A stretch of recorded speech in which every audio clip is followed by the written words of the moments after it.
임대차 3법의 마지막 퍼즐이라고 불리는 전월세 신고제가 이제 과태료 대상이었는데 6월 1일부터죠. 그 계도 기간이 이제 끝나고 시행되려다가 이게 좀 연장이 될 것 같습니다. 이 원래대로라면은 곧바로 이행을 안 한 거에 대해서 과태료가 좀 될 것 같았고, 저도 며칠 전에 이 내용을 올려드렸었거든요. 그래서 최고, 곧바로는 아니고 잘못하면 최고 과태료 100만 원도 낼 수 있습니다 라고 이렇게 설명드렸었는데, 그 내용이 좀 바뀌어야 될 것 같네요. 어떤 내용인지 보도록 하고, 단지 여기서 끝나면 안 됩니다. 전월세 신고제 그냥 뭐 연장됐구나, 신고 제대로 안 해도 되는구나, 그냥 끝, 이렇게 생각하시면 안 되고, 이 주택 임대차에 대해서도 앞으로는 어떤 상가처럼 훨씬 더 타이트하게 될 겁니다. 어떤 내용인지 보도록 하죠. 자, 파이낸셜 뉴스에서 가져왔고요. 5월 16일자, 그러니까 오늘 라이브 한 날짜가 5월 16일인데 오늘 나온 겁니다. 앞에 이렇게 기사의 단독이라고 하면은 해당 언론사에서 이렇게 좀 했다는 거죠. 최용준 기자님이 작성하셨네요. 자, 보겠습니다. 국토교통부가 임대차 3법 중 하나인 주택임대차 신고제, 전월세 신고제. 그러니까 처음에 전월세 신고제라고 했다가 지금 이름을 좀 주택임대차 신고제로 바꿨어요. 뭐 전월세 이 말이 좀 싫었나 보죠. 자, 계도 기간을 연장하기로 가닥을 잡은 것으로 파악됐다. 이게 그러니까 이제 이 파이낸셜 뉴스라는 언론사에서 자체적으로 뭔가 파악을 하고 나름 신빙성이 있으니까 이렇게 단독이라는 표현을 써서 기사를 낸 거죠. 그래서 일종의 예측 기사이긴 하지만 저는 이걸 한번 신뢰를 하고 소개 드리는 겁니다. 하지만 최종적으로는 혹시라도 바뀔 수는 있습니다. 바뀌면 저희 채널에서 말씀드릴 테니까 구독하시고 알림 설정 하시면 도움 받으실 수 있을 것 같습니다. 자, 오는 6월부터 미시공권에 대해서는 과태료를 부과할 예정이었는데 연장을 했고, 그 이유는 전월세 신고제 목적이 미신고에 대한 처벌이 아닌 임차인 보호 그리고 부동산 정보 투명화가 있기 때문이라는 입장이다. 다시 한번 보도록 하죠. 전월세 신고의 목적은 미신고에 대한 처벌이 아니라 임차인 보호 및 부동산 정보 투명화가 있기 때문에 유예한다. 그럼 말을 바꿔보죠. 지금 마스크 쓰다가 실외에서는 지금 벗지만 그 전에 실외에서 의무 착용이었잖아요.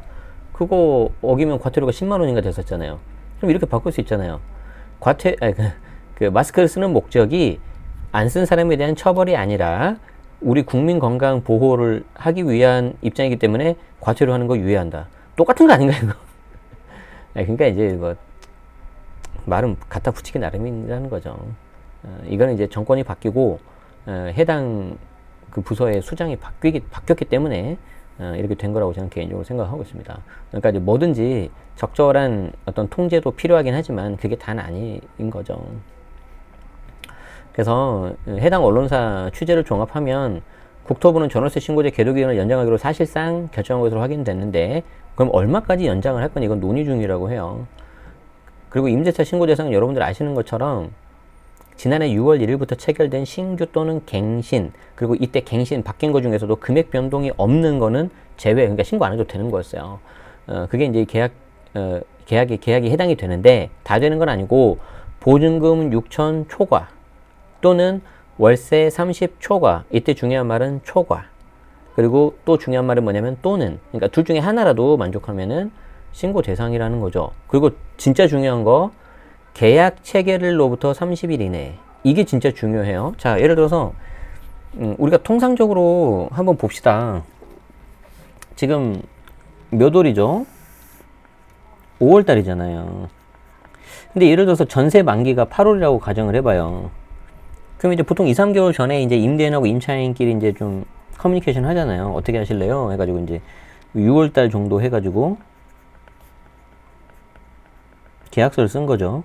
이때 임차인이 신규가 아니더라도 금액이 바뀌고 조건 바뀌면은 이것도 신고 대상이잖아요. 그럼 이거를 30일 이내에 해줘야 되는데, 이때 기준제는 30일이 계약을 쓴 요거냐 아니면 실제 임대차 계약 기간이 시작되는 8월이냐 이거인 거예요. 1번이에요, 2번이에요? 1번이에요, 2번이에요? 헷갈리죠? 헷갈리면 어떻게 하라고요? 나한테 불리한 거. 나한테 불리한 게 뭐예요? 1번이죠. 계약서 쓰고 나서 곧바로 해야 돼, 곧바로. 이거 만약에 놓쳐버리면 어떻게 되는 거예요? 벌써 2개월 지나버리니까 30일 지나버리잖아요. 그럼 과태료 나오겠죠. 물론 곧바로 100만 원 나오진 않아요. 자, 일단 죄송하지만 허브님 과태료, 허브님 과태료, 이거 조심하세요.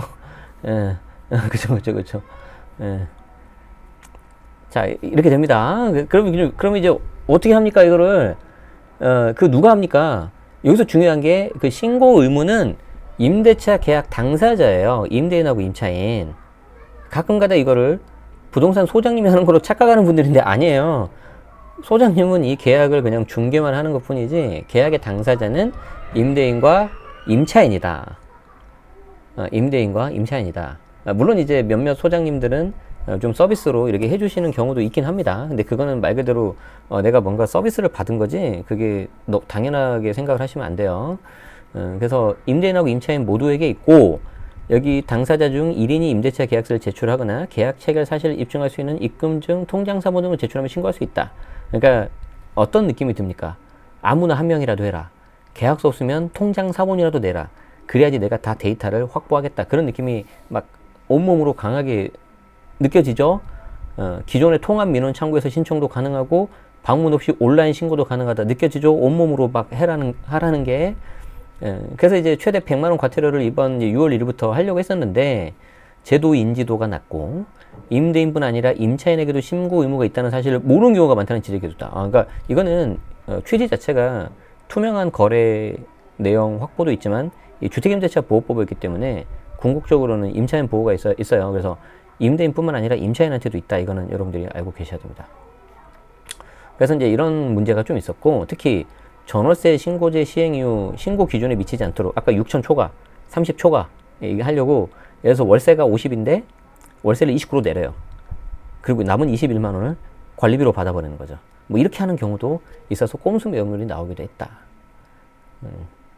그런데 이거를 이제 아무래도 좀 부작용도 좀 있는 것 같고, 사람들이 잘 모르는 것 같으니까 좀 뒤로 늦추자 이렇게 되는 거죠. 그리고 밑에는 이제 앞에서 제가 다 말씀드린 내용이었는데, 단순히 이거를 보고 이제 계도 기간이 좀 연장돼서 과태료 안 내도 됩니다. 그러면 이제 뭐 너무 재미없잖아요. 그렇죠? 우리는 이제 똑똑한 채널을 표방하고 있기 때문에 왜 도대체 이거를 하려는 거냐? 왜 도대체 이걸 하려는 거냐? 자, 그러면 잘 보세요. 우리가 이제 임대차 3법이 있잖아요. 임대차 3법이 있는데,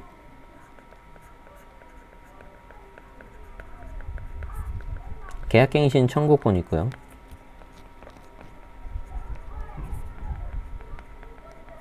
전월세 상한제가 있고요. 보통 이걸 이제 세트로 같이 하고.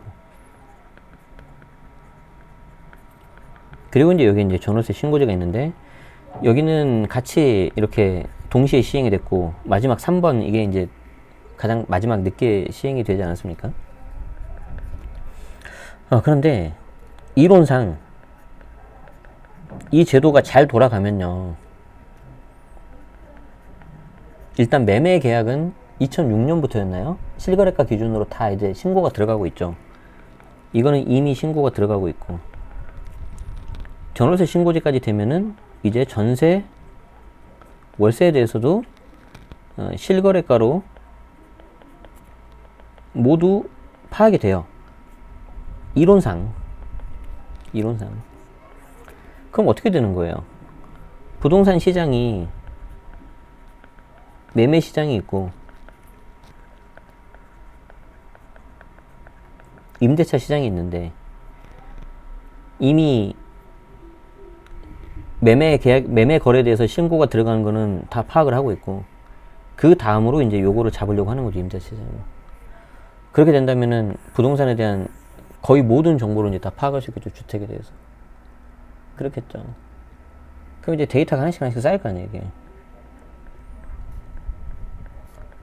제가 현재 대학원 수업을 듣고 있을 때, 그 인공지능과 법이라는 그 수업을 듣고 있는데, 거기 이제 다 정보부 IT 이쪽에 계신 분들인데, 거기 교수님이 그러시더라고요. 미래 사회에서 가장 중요한 것 중에 하나가, 뭐 여러 가지가 있지만 특히 데이터. 이 데이터 확보를 누가 잘 하느냐, 그거다. 자, 그러면 이렇게 해가지고 여러분들이 생각을 해도 과태료까지 매기고 한다면서요. 그럼 여기 매매 시장은 이미 데이터가 많이 충분히 쌓이고 있고, 임대차 시장 역시 이제 데이터가 쌓일 거 아니에요. 그러면 정부 입장에서는 누가 되든지 간에, 민주당이든 국민의힘이든 누가 되든지 간에 여기 전체를 다 이제 컨트롤할 수 있는 뭔가 기본적인 데이터가 쌓이는 거죠. 그럼 그걸 가지고 뭘 할까 도대체? 뭘 할까? 아, 이건 뭐 뻔한 거 아니겠습니까? 이거 이제 제 블로그에서 최근 얼마 전에 써드린 건데, 여기 보세요. 기본적으로 지금 5월달이잖아요. 지금 5월달은 작년에 있었던, 발생했던 주택을 통해서 내가 세를 줬다면, 전세나 월세를 줬다면은 거기에 대해서 주택임대소득에 대해서 종소세 신고를 해야 돼요. 종소세 신고. 그 종소세 신고는 뭐냐면은 이 주택수를 기준으로 하는데, 이 주택수는 부부 합산 주택수입니다. 그래서 부부 합산 주택수로 1주택이면 월세 간주임대로 다 비과세인데, 기준시가 9억 초과면 고가주택은 월세에 대해서 과세. 여긴 아직도 9억이에요. 종부세 바뀌었지만 여긴 아직도 9억이다. 부부 합산 2주택이면 월세에 대해서 과세, 간주임대로 비과세. 3주택이면 월세, 간주임대로 전부 다 과세가 되는데, 예를 들어서 내가 주택이 2주택인데 하나는 내가 실거주하고 있고 하나는 전세를 주고 있어요. 보증금만 있어요. 그럼 월세가 없기 때문에 비과세예요. 그러면 비과세이기 때문에 신고를 안 해도 돼요. 세금이 없다고요. 세금이 없는데 뭐는 하라는 거예요. 아, 거래 내역은 신고하라는 거잖아요. 거래 내역은. 이거 이해되죠? 주택 임대소득 세금은 내가 비과세인데, 임대차 시장 관련된 전세 계약이 있었을 거 아니에요. 그 한 건에 대해서. 이건 신고하는 게 이제 원칙이라는 거죠. 전월세 신고제 때문에. 그런 식으로 해서 계속해서 이제 데이터가 잡혀요. 그럼 데이터가 잡히고 그게 어느 정도 안착이 되고 하면은, 지금 주택이 현재 상가처럼 이제 다 신고가 들어가고 뭔가 다 데이터가 되고 다 그렇게 되겠죠. 그럼 어떻게 되겠어요? 그 정보를 가지고 그냥 마음만 먹으면 언제든지 여기에 대해서 임대소득에 대해서 과세할 수 있어요. 정부에 대해서는, 정부가 이에 대해서는 뭐 과세 자료로 활용하지 않겠다라고 하는데, 그건 너무 좀 뻔한, 좀 속보이는 그런 거 아닙니까? 마치 우리 꼬마 애한테 아빠가 네가 좋아하는 스마트폰을 줄 텐데 절대 보지 마, 알았지? 유튜브 보면 안 돼. 아빠 널 믿어. 그리고 막 5시간 방치하는 거죠. 그런데 그 애가 스마트폰을 보겠죠. 그러면 그 애가 잘못한 겁니까? 그 애한테 스마트폰을 쥐어준 아빠가 잘못한 겁니까? 아빠가 잘못한 거지. 왜 줘, 그거를. 갑자기 좀 비유가 좀 이상해졌는데, 어쨌든 그게 가지고 있으면 할 수밖에 없다는 거예요, 지금. 그래서 거기까지 보셔야 돼요. 그래서 간혹 가다가 제 수강생들하고 이야기를 해보면, 상가 임대차에 대해서 되게 쉽게 생각하시는 분들이 있더라고요. 이미 상가는 저 멀리 가 있어요. 이미 저 멀리. 훨씬 더 체계적으로 잡혀 있어가지고, 주택을 이제 상가 쪽으로 만들려고 하는 거예요, 제가 봤을 때는. 근데 왜 상가는 그렇게 하고 주택은 이러냐? 상가는 거기에 이제 부가가치세가 끼어 있거든요. 그래서 부가가치세 그 부분도 과세를 해야 되고 그렇기 때문에 더 타이트하게 하는 겁니다. 주택은 지금까지 면세였잖아요. 그리고 임대소득에 대해서도 일정 기간에 대해서는 2천만 원 이하에 대해서 비과세였고, 근데 그런 거 다 없어졌죠, 이제. 그래서 그런 부분을 좀 보고 하시면은 그 정부의 큰 그림이 보일 겁니다. 그리고 이제 임대소득 신고할 때 해당 주택 감가상각 하는 거, 그리고 임대소득 손실 해가지고 이거를 종합과세 해가지고 다른 소득, 근로소득 같은 거 합쳐가지고 줄여버리는 거. 그리고 수익금액 2천만 원 초과한다 하더라도 2,400 미만으로 맞춰가지고 단순 경비율 40.6% 하는 거, 뭐 이런 거 여러 가지가 있거든요. 이거는 이제 제가 5월 18일 날, 내일 모레죠, 멤버십 특강에서 말씀드리도록 하겠습니다. 그래서 우리 배지 있는 절친분들 공부합시다. 왜냐하면 이거는 피할 수 없는 거대한 어떤 물결이에요. 지금 잠깐은 피할 수 있어요. 근데 이거는 계속 그렇게 갈 겁니다. 그래서 지금 당장 계도 기간 연장했다고 뭐 한숨 놓으시고 그러실 필요 없고, 언젠가는 맞아야 될 매다. 그래서 미리미리 공부하시고 하시는 게 좋겠습니다. 아시겠죠? 자, 도움되셨다면 좋아요, 구독 부탁드리고요. 관련된 내용 궁금하신 거 댓글 남겨주시면 제가 뭐 다는 당연히 못하는데 최대한 아는 것에 대해서는 설명드릴 수 있도록 하겠습니다. 다음 기사는 쇼킹합니다. 종부세 다주택 기준을 초원가액으로 변경하는 걸 검토하는데, 저는 이게 당연히 지금 현재 여당인 국민의힘에서 나온 건 줄 알았는데 야당인 민주당이래요. 라이브 들으시는 분들은 계속 들으시면 되고요. 녹화 영상으로 보시는 분들은 별도 영상으로 올려드리도록 하겠습니다. 네, 일단 여기서 한번 끊겠습니다. 시청해주셔서 고맙습니다.